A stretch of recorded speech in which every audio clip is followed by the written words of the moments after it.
इससे पहले हम बात कर चुके हैं एक्सरसाइज 8.2 के पहले क्वेश्चंस के। ये पांचों खंड हल हो चुके हैं।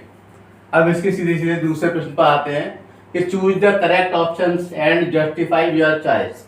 जस्टिफाई कह रहे हैं, इसका मतलब कि इस क्वेश्चन को सॉल्व करना पड़ेगा, हल करना पड़ेगा। तो ये है 2 10 30, 2 10 30 upon 1 plus 10 square 30, 1 plus 10 square 30। जब यहां पर स्क्वायर लगा, इसका मतलब जो भी इसकी वैल्यू उसका स्क्वायर करना है। तो 2 10 30 का मतलब कितना होता है? 1/√3।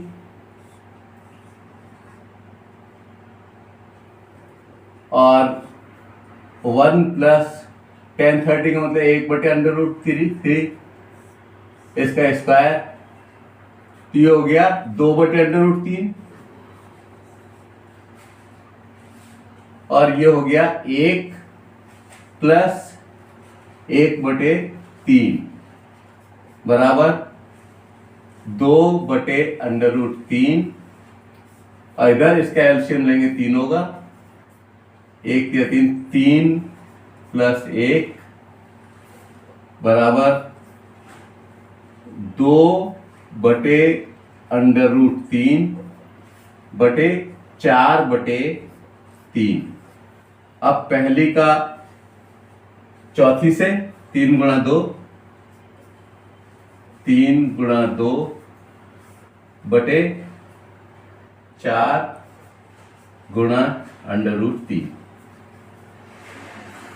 2 से ये कट गया, 2 दूनी 4 और 3 को हम लिख सकते हैं √3 इंटू √3 और ये है 2 गुणा √3। ये कट गया तो √3/2 आ गया। √3/2 किसकी वैल्यू होती है? sin 60 की। तो इसका मतलब अगर इसमें sin 60 इसका पहला ही रेस्पॉन्स है, यानी ये sin 60 के बराबर हो गया, और इसका मतलब ए ऑप्शन जो है वो ठीक है। इसका ए ऑप्शन sin 60 ये ठीक है, क्योंकि इसका पहली वैल्यू निकल करके आ गई। इसमें 2 10 30 अपन 1 प्लस 10 स्क्वायर 30 की वैल्यू निकल के जो आई वो sin 60 के युगल हुई, और sin 60 इसमें पहले नंबर पर दिया हुआ है।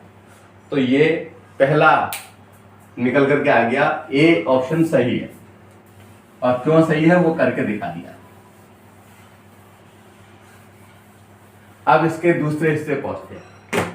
दूसरा हिस्सा है 1 minus 10 square 45, 1 minus 10 square 45 upon 1 plus 10 square 45। 10 45 की वैल्यू क्या होती है? 1 का स्क्वायर और नीचे 1 प्लस ये 45 है। 10 45 यानी कि 1 का स्क्वायर। तो 1 का स्क्वायर 1 ही होगा, 1 माइनस 1 अपॉन 1 प्लस 1। इसका मतलब 0/2, इसका मतलब 0। तो इसकी वैल्यू 0 इसमें दी हुई है डी ऑप्शन में। डी ऑप्शन जो है इसका, दूसरे का डी ऑप्शन सही हो गया। दूसरे में ऑप्शन आ गया डी। डी ऑप्शन करेक्ट है। ये हल करके हमने यहां पर इसको देख लिया है। अब आते हैं इससे अगले प्रश्न पर।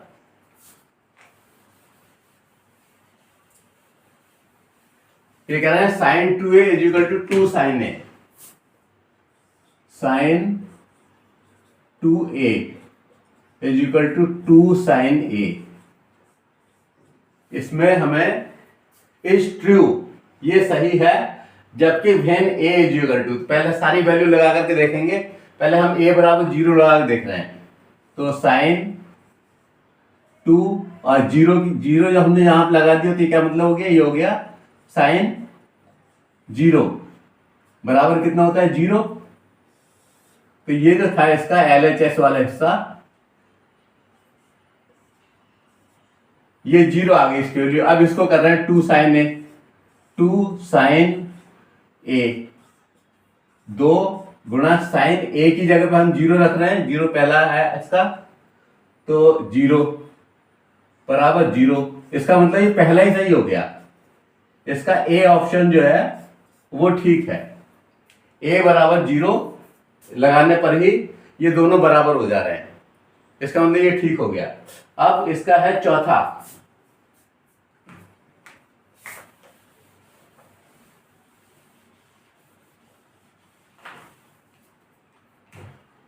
चौथे में 2 tan 30, 2 tan 30 upon 1 minus ten square 30, 1 minus ten square 30, ये पता करना है। और ये किसके बराबर है? cos 60 के बराबर है, sin 60 के, tan 60 के, या sin 30 के। तो हम इसमें सीधे सीधे वैल्यू लगा दे रहे हैं। 2 गुणा tan 30 की वैल्यू होती है 1/√3 बटे 1 माइनस tan 30 की वैल्यू 1/√3 और इसका स्क्वायर बराबर ये हो गया 2/√3 और ये हो गया 1 माइनस 1/3, तो ये हो गया 2/√3 बटे 3 एकम 3, ये 3 एलसीएम, ये 3 हो गया 3 माइनस 1 बराबर 2/√3 बटे 2/3। अब इसका इससे होता है गुणा और इसका इससे होता है, तो बराबर ये हो गया 2 गुणा 3 और ये हो गया 2 गुणा √3, 2 से 2 कट गया और 3 का मतलब होता है √3 इंटू √3 और बटे √3, ये कट गया। अब √3 किसकी वैल्यू होती है? √3 किसकी वैल्यू होती है ये इसके रेस्पॉन्स पे देखना है। तो √3 tan 60 की वैल्यू होती है, tan 60 की वैल्यू √2 होती, √3 होती है, तो इसका आ गया √3 यानी कि C सही है रेस्पॉन्स इसका। इस वाले दूसरे के चौथे खंड का C रेस्पॉन्स बिल्कुल ठीक है। ठीक है, क्लियर हो गया ये? केवल हमने इसमें वैल्यू लगा दी थी और यहां पर आकर के 3/√3 आ गया, तो 3 को हम √3 इंटू √3 लिख सकते हैं।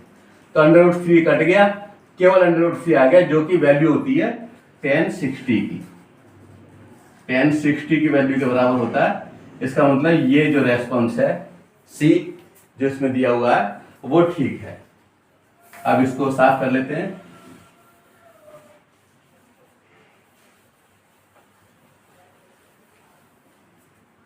अब तीसरा क्वेश्चन है if tan A plus B is equal to √3 और tan A minus B, tan A minus B बराबर tan A माइनस B बराबर 1/√3, 1/√3। तो अब ये कह रहे हैं कि 0 is greater than A plus B is greater than और equal to 90 degree, A is greater than B, find A and B। A और B की वैल्यू निकालनी है, इसकी A की वैल्यू निकालनी है और B की वैल्यू निकालनी है। और लास्ट में उन्होंने कहा है कि A जो है वो B से बड़ा है, ये चीज है। तो अब आप देखिए इसको, पहले को इस वाले को करते हैं। tan A प्लस B बराबर √3 किसकी वैल्यू होती है? √3 किसकी वैल्यू होती है? उसमें tan की वैल्यू में ये होती है tan 60 की वैल्यू, tan 60 की वैल्यू, और इस वाले से tan a minus b is equal to 1/√3 है, 1/√3 tan 30 की वैल्यू। अब आप ये देख रहे हैं कि ये tan a plus B tan 60, इसका मतलब a प्लस बी बराबर 60 हो गया, a प्लस बी बराबर 60, और a minus B is equal to 30।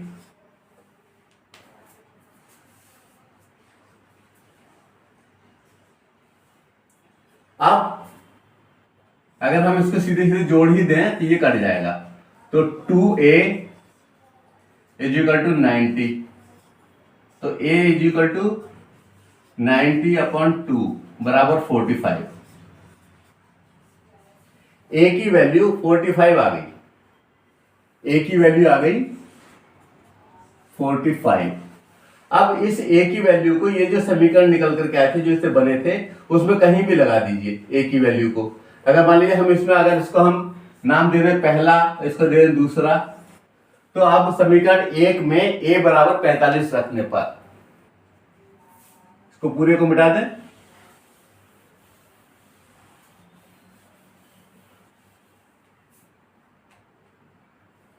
वहां पर a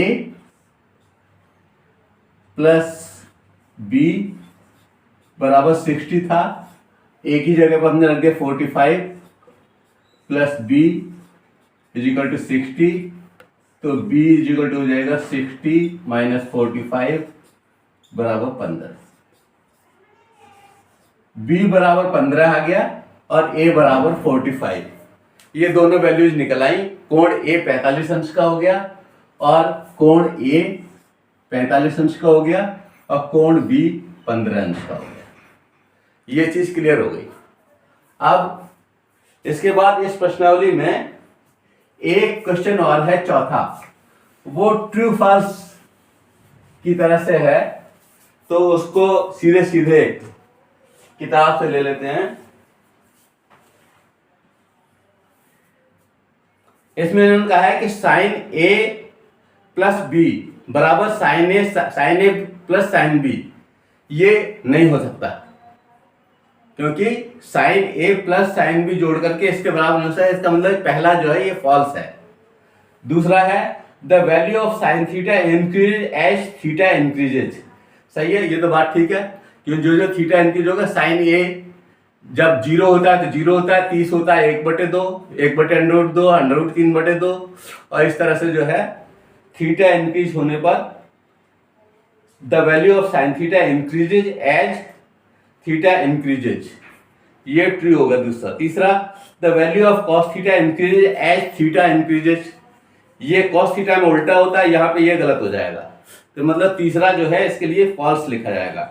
चौथा है sine theta is equal to cos theta for all values of theta, ऐसा तो कहीं होता ही नहीं है। आपने पूरी टेबल देखी होगी कि साइन थीटा में जो वैल्यू इधर से शुरू होती हैं उन्हीं को हम कॉस थीटा में क्या करते हैं कि उसे इस तरफ शुरू करते हैं। जैसे साइन 0 की वैल्यू 0 है तो कॉस 0 की वैल्यू 1 है, साइन 30 की वैल्यू 1/2 है तो कॉस 1 की √3/2 है, साइन 45 की 1/√2 है, यहाँ पर केवल मिल रही है, तो साइन 60 में √3/2 है तो कॉस 60 1/2 है, और साइन 90 1 है तो कॉस 90 0 है, तो इसका मतलब कि ये बराबर नहीं होती हैं, तो चौथा जो है वो फॉल्स है।